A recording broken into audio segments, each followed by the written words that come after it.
Okay, so thank you to everyone who has turned in the assignment.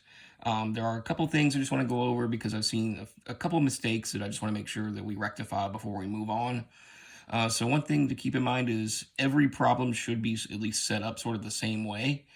So if we were to all look at number 4, for example, in that case, we're talking about perhaps one hamster having red eyes, being crossed, being bred with one that was homozygous dominant for black eyes. What would their potential offspring look like? So every time you have one of these Punnett square problems, make sure you're including number 1, the cross, what's actually being, what two traits are being bred together. So in this case, we have red eyes being crossed with homozygous dominant black eyes. So make sure you include the cross to start with. Next, you always, always, always, always want a key. And what we mean by a key is what traits will lead, or what alleles will lead to having black eyes, and what alleles will lead to having red eyes. So in this case, we know that black eyes are dominant to red eyes. So capital B will always be black eyes. Okay? So we put a blank right here because we remember that this could be perhaps a little b, or it could be another big B. We don't know. All we know is that this particular individual has black eyes, so they must be carrying the dominant trait. So they have at least one capital B. And since no one walks around haploid, remember we're all diploid, we are all diploid, no one walks around haploid. So therefore this could be either big B, another big B, or it could be a little b. We just don't know, so we put a blank there. In this case, in problem number 4, yes, I did tell you this particular individual is homozygous dominant. But there are other cases where you just don't know. So you leave a blank there because we just don't know sometimes. However, we always, always know that if a recessive trait is showing up, then they must have 2 copies of that same recessive trait. So that one we can always fill out. But make sure you always have a key, okay? It's key. It's a key point to have a key. All right, so all your Punnett square problems should have a key. Second, of course, you have to actually draw out the square and show the cross. So we said in this case we have little b, and big B crossing. So along the top of the square, we'll put big B. Along the side, we'll put little b.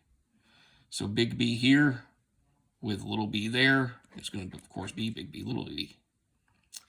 Big B here with that same little b, same result, big B, little b. Big B here, little b there, another big B, little b, and finally big B with that final little b, same thing. So now that we've done that, we can see in every single instance of possible outcomes, they are all going to be heterozygous. They're all going to have one dominant allele, they're all going to have one recessive allele. And that makes sense because, dad is only donating the dominant alleles, mom is only donating the recessive alleles. And since you get one allele from each parent, then of course every potential offspring is going to be heterozygous in this case. Okay? So we're going to say 100% for their genotype is going to be big B, little b. And because it happens in every single square. And 100% for their phenotype will be black eyes. They will all have black eyes because they all have this dominant allele. Okay? So just keep in mind, you need your key. You need to show me ratios, what percentage are going to be, homozygous dominant, what percentage heterozygous, what percentage homozygous recessive. In this case, it just happened to be 100% were heterozygous. For phenotypes, once again, I need a percentage. 100% are going to have black eyes because every single case they have the dominant allele present. For another example, if we go on to the honors worksheet and look at number 17, you can see that question is asking about albinism, so lack of pigment. So it says, assume that albinism, lack of pigment in skin, eyes, and hair, is recessive to normal pigmentation. Aha, so let's start right there. We can start off with noting that albinism is recessive to normal. So we could say, capital N blank, we're going to do our key,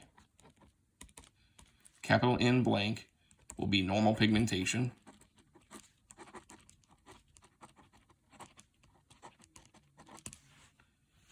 And we can, because we don't know, this might be lowercase n, it might be a recessive albinism allele, or it could be another capital N, we just don't know. But we know anyone who has a capital N is going to have normal pigmentation. However, we also know that because it even says in the question that albinism is a recessive trait, anyone who has both recessive alleles will be albino. Okay, so we've got our key to start off. So it says, what are the chances that the first child of a marriage between two heterozygous normal parents will be albino? All right, so they're heterozygous. So that means capital N, lowercase n. We'll go ahead and draw our square. Why not? Heterozygous, one dominant allele, one recessive allele. And it said they're both heterozygous. So what is the question asking? What are the chances that the first child of the marriage between two heterozygous normal parents will be albino? So if we were to look at this, in this case, capital N with capital N, we end up with homozygous dominant. So they definitely will not be albino. Here we have this capital N. We're going over to this lowercase n. So capital N, lowercase n, there's our cross. They're still going to have normal pigmentation because they've got the dominant allele. And then we come over here, we've got the capital N, another lowercase n. Still normal pigmentation. We still have a dominant allele. We still have one square left though. Lowercase n with lowercase n. There we go, two recessive alleles. So when you're looking at the squares, you know two recessive alleles means albino, referring back to your key.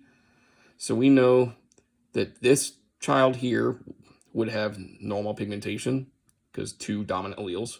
This child would have normal pigmentation because of one dominant allele. This child would have normal pigmentation because of one dominant allele.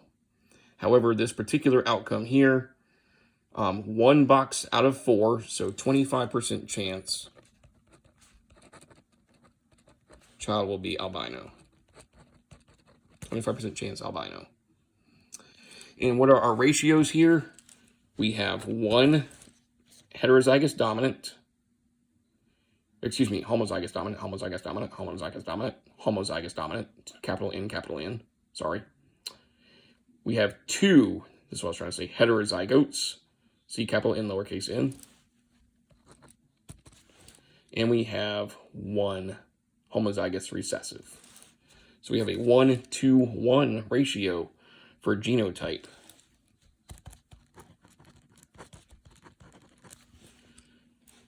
One homozygous dominant, 2 heterozygotes, 1 homozygous recessive. So that is our genotypic ratio. This up here, 25% chance the child will be albino, is of course our phenotype, what we actually see, what's expressed. Okay, so don't forget every problem. Make sure you have a key on there. Make sure you have your Punnett square, and make sure you have the listing for your genotypic ratios and the phenotype percentage. Okay, so if you do not have that on any of your problems, now is your chance to correct that issue. You have your worksheet still with you. If you sent it to me through a Google Doc, you can still open it. You can still write or type over what you had previously typed and correct it, and then resubmit. So all resubmissions are due by Tuesday at 9 p.m. As you know, we have no class Wednesday, so you've got Monday and Tuesday to make any corrections you need to make, to ask any questions you need to ask. Okay? So please feel free to get in touch with me, let me know, but this is basically how you do each problem. This is how you should set up for each problem. Thank you very much for watching. Take care. Have a great day.